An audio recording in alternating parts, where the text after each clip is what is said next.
Aadhav Arjuna acting சிஎம்மா அடுத்து உட்கார போறாருன்னு எல்லாரும் பேசிக்கிட்டு இருக்காங்க.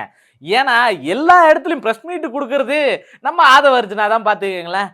இப்ப சமீபத்துல நேத்து நடந்த கூட்டத்துல கூட என்ன சொல்லியிருக்காருன்னா, நாங்க அடுத்த தேர்தலுக்கு ரெடி ஆயிட்டோங்க. உள்ளாட்சி தேர்தல் 8 மாசம் வருது. மொத்த பேரையும் பிரிச்சு காட்டுறோம், திமுகவை ஒழிச்சு காட்டுறோம், எங்க தேர்தல் பிரச்சாரத்தை ஆரம்பிச்சிட்டோம் அப்படின்னு சொல்லியிருக்காரு. பிரச்சாரத்தை ஆரம்பிச்சாங்களே, இந்த அரசாங்கம் அமைச்சதுக்கு அதுக்கான வேலைகள் ஆரம்பிச்சாங்களா அப்படின்னு கேட்டீங்கன்னா பெரிய கேள்விக்குறியா தான் இருக்கு. சரி, ஆதவர்ஜுனா என்ன பேசினாரு, என்ன சொல்லியிருக்காரு அப்படின்றத தான் நம்ம முழுசா இந்த வீடியோல பார்க்க போறோம். முழுசா பார்த்துருவாங்க.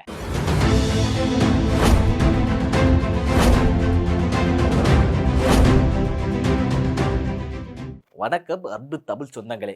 அதாவது நம்ம ஆதவர்ஜுனா அண்ணா இருக்காருல்ல, அவர் தான் வந்து நெக்ஸ்ட் சிஎம், அடுத்த சிஎம்மா உட்கார போறாருன்னு மீம் பேஜ்ல எல்லா இடத்துலையும் பரவிட்டு இருக்கு.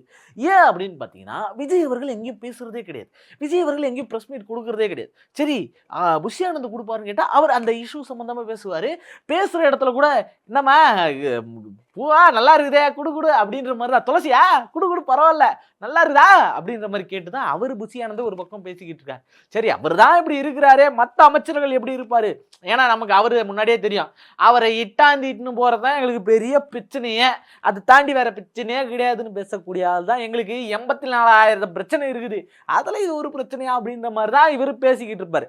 சரி, அவருடைய நடைமுறைகள்லாம் எல்லாம் தெரிஞ்ச விஷயமாச்சே. இப்போ என்ன நடக்குது, மற்றவங்க எல்லாம் எப்படி இருக்காங்க அப்படின்னு சொல்லி பார்க்கலான்னு பார்த்தா, ஒருத்தரும் ரீல்ஸ் கிரியேட் பண்ணி போறதுல தான் இருக்காங்க. நம்ம தொழில்துறை அமைச்சர் கூட என்ன பண்ணாங்கன்றதெல்லாம் நம்ம எல்லாருக்கும் தெரிஞ்ச ஒரு விஷயம்தான். அதுலயும் நம்ம இந்த தூத்துக்குடியில் ஜெயிச்ச எம்எல்ஏ அவர்கள் ஸ்ரீகாந்த் இருக்கார்ல, இப்போ இருக்கக்கூடிய மீனவ வளத்துறை அமைச்சராக இருக்கார்ல, அவர் என்ன சொல்றாரு அப்படின்னு பார்த்தீங்கன்னா, இந்த கச்சத்தீவு மீட்பு அதுக்கு என்ன பண்ண போறீங்க, நோ கமெண்ட்ஸ். இல்லை, இந்த திருவள்ளூர் காவி சாயம் பூச்சிருக்காங்களே அதுக்கு என்ன பண்ண போறீங்க, அதை பற்றி இப்போ பேச வேண்டாம். இப்படியான சூழல்ல தான் தாவேக்கோடைய அமைச்சர்கள் எல்லாரும் செயல்பட்டு இருக்காங்க.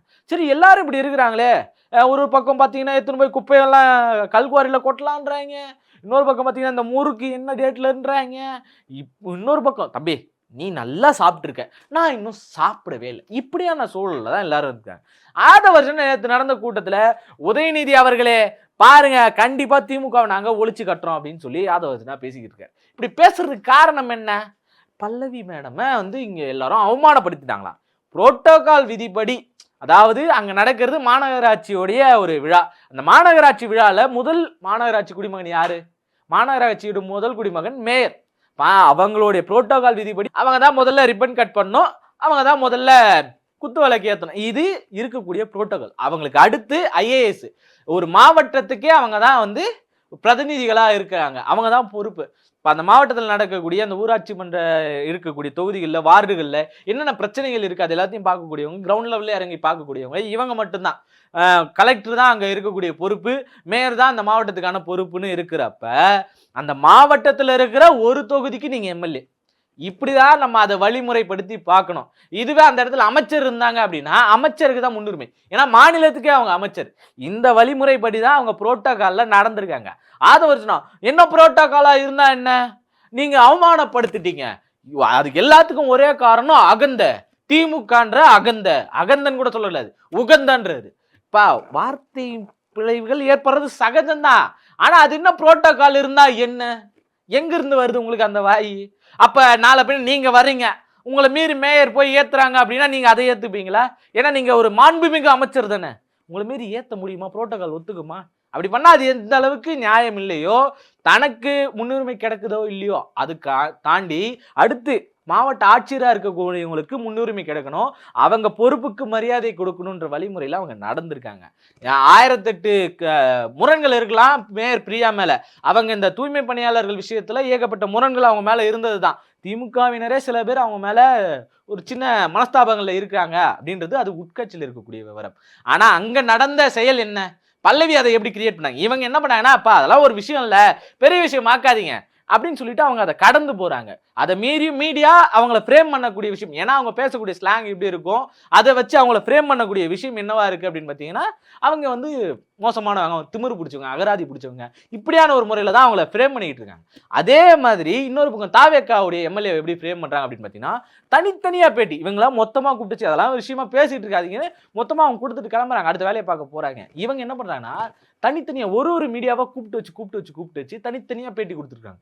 எல்லாத்துலேயும் இவங்க வேணுனே பண்ணாங்க. இப்படியான ஒரு சூழலில் தான் அந்த சம்பவமே நடந்துகிட்டு இருந்துச்சு.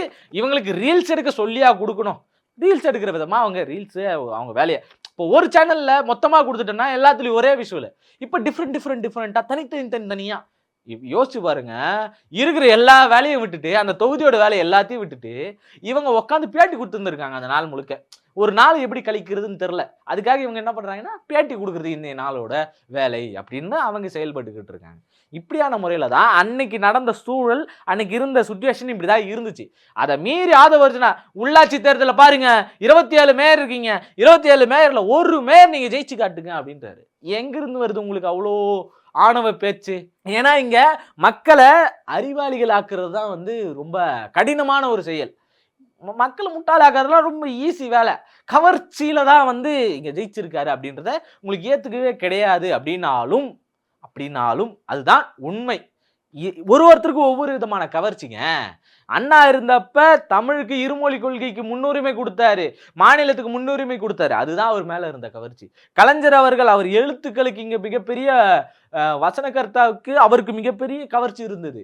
அவர் எழுதின பராசக்தி டைலாக் எல்லாம் உனக்கு எங்க இருந்ததுடா வந்து அக்கறை, உனக்கு ஏன் இந்த அக்கறை அப்படின்னு நீங்க மட்டும் கேட்கக்கூடாது. எனக்கு இருக்குது, நான் இந்திய குடிமகன், எனக்கு அக்கறை தான், நான் படுவன் தான் அப்படின்னு சொல்லி பராசக்தியில் அவர் எழுதின டைலாக்லாம் இருக்குல்ல, அது அந்த அளவுக்கு மாசான ஒரு இடம். அவருக்கு அது மேலே இருக்கக்கூடிய அந்த பராசக்தி டைலாக் மேலே அவர் எழுதின அந்த வசனகர்த்தாவாக இருக்கக்கூடியது மேலே அவர் மேலே இருக்கக்கூடிய கவர்ச்சி.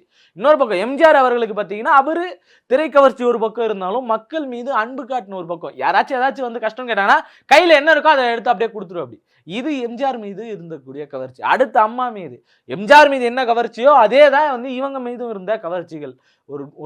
இன்னொரு பக்கம் என்ன கவர்ச்சி இருந்தது அப்படின்னா பாவப்பட்ட ஒரு கவர்ச்சின்னே சொல்லலாம். என்ன அப்படின்னு பார்த்தீங்கன்னா எம்ஜிஆர் அவர்களுடைய இறப்புல இவங்களுக்கு நடந்த கொடுமைகள் என்ன, அதை மீறி இவங்க வந்து நிற்கிறாங்கன்னா எந்த மாதிரியான ஒரு போல்ட் லேடியா இருப்பாங்க, ஒரு பெண் தலைமை எப்படி ஆளுமை பண்ணியிருப்பாங்க, அவங்களுக்கு அப்படி வந்து நிற்கிறதுக்கான தைரியம் எங்க இருந்து வந்துச்சு. அப்போ இந்த மாதிரியான கவர்ச்சி அவங்க மேலே இருக்கக்கூடியது. ஸ்டாலின் அவர்கள் மீது ஒரு கவர்ச்சி இருந்துச்சு. என்ன அப்படின்னு பார்த்தீங்கன்னா அவர் ஊர் முழுக்க சுற்றினாரு, அதை தாண்டி மிஸ்ஸாவில் உள்ள போயிட்டு வந்தாரு அப்படின்ற ஒரு கவர்ச்சி. இது எல்லாமே ஒரு வகை கவர்ச்சி தான், அவங்களை ஈர்க்கிறதுன்றது இல்லை.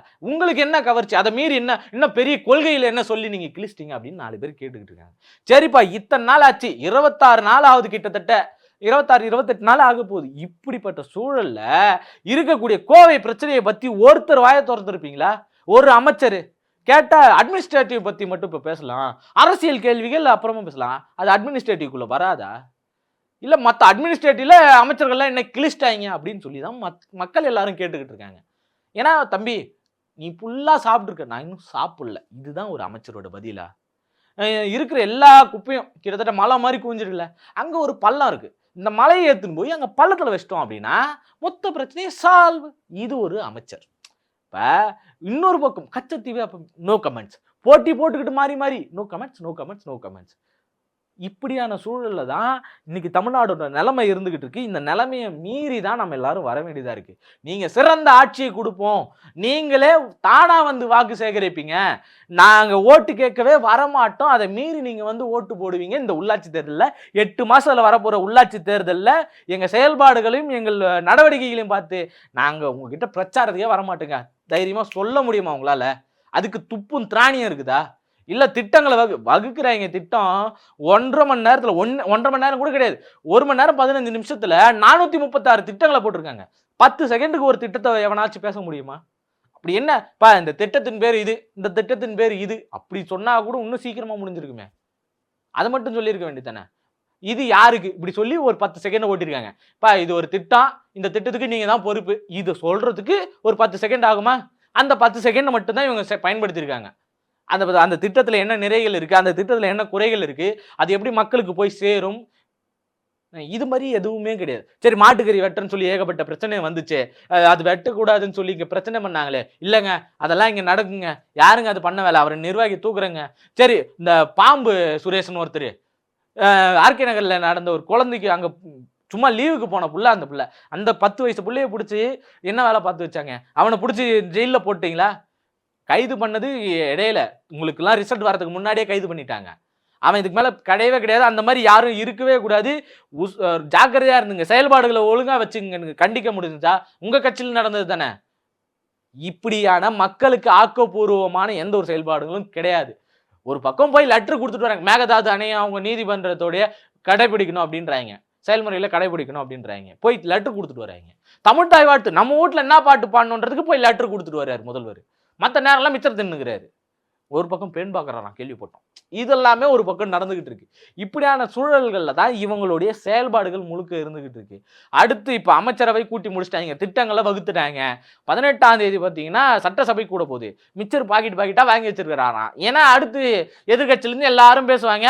இவர் உட்காந்து மொத்தமா மிச்சர் தின்ன முடிச்சுட்டு லாஸ்ட்ல போய் என்ன பண்ணுவாரு அப்படின்னு பார்த்தீங்கன்னா வீட்டில் போய் அறிக்கை கொடுப்பாரு. எதிர்கட்சி தலைவர் நீங்க இப்படி பேசுறீங்களே உங்களுக்கு தைரியம் இருக்குதா அப்படின்ட்டு. எனக்கு தெரிஞ்சு இந்த வாட்டி அப்படி இருக்க மாட்டாரு. பேச்சுக்கள்லாம் வரும். ஏன்னா எல்லா பிரச்சனையும் நடந்து முடிஞ்சுச்சு. இங்க நம்ம மேல என்னென்ன குற்றச்சாட்டுகள் வைக்க போறாங்கன்றத முன்னாடியே தெரிஞ்சு வச்சுக்கிறாங்க. அப்ப தெரிஞ்சு போச்சு. இப்ப என்ன பண்ணலாம்? அப்ப வந்து தாலி கட்டாத பொண்டாட்டி கையில எப்படியாச்சும் தாலி கட்டிடணுமே அப்படின்னு சொல்லி பகுமானமா இருந்தாங்க. ஏன்னா பெரும்பான்மையை நிரூபிக்கணும். அதுக்காக அங்க அமைதியா இருந்தாச்சு. இப்ப பெரும்பான்மையை நிரூபியாச்சு. ஆட்சி அதிகாரம் நம்ம கையில இருக்குது. இப்ப பேசுவாங்க. அதுவும் என்னென்ன குற்றங்கள்லாம் வைக்க போறாங்கன்ற ஒரு ஸ்கிரிப்ட் வந்துடும். இதுதான் அவங்க சொல்ல போறாங்க. இதுக்கு நீங்க பதில் வச்சே ஆகணும் அப்படின்ட்டு. ஏன்னா எல்லா குற்றங்களும் நடந்தது எல்லாரும் பார்த்தாச்சு. எல்லா கண்படவும் தெரிஞ்சிருச்சு. இதை மீறி அவங்க வந்து பேச போறாங்க. அங்க அண்ணன் ஸ்கிரிப்ட் ரெடியா இருக்க போது உள்ளாட்சி தேர்தலில் ஓட்டு கேட்காம போய் ஜெயிச்சிருங்க. அடுத்து தாவேக்கா தான். அடுத்து 25 வருஷத்துக்கு தாவேக்கா தான். புதுசா யாருன்னா கட்சி ஆரம்பிச்சா அதுக்கப்புறம் வந்துடலாம். நம்ம பிஆர் கூட ஆரம்பிக்கலாம். பிரதீப் ராகநாதன் சொல்றாங்க. இதை பத்தி இவங்க ஆதவர்ஜனா பேசுறத பத்தி இந்த உள்ளாட்சி தேர்தலை பத்தியும் நீங்க என்ன நினைக்கிறீங்க அப்படின்றத மறக்காம கமெண்ட்ல சொல்லிட்டு போயிடுங்க. நன்றி, வணக்கம்.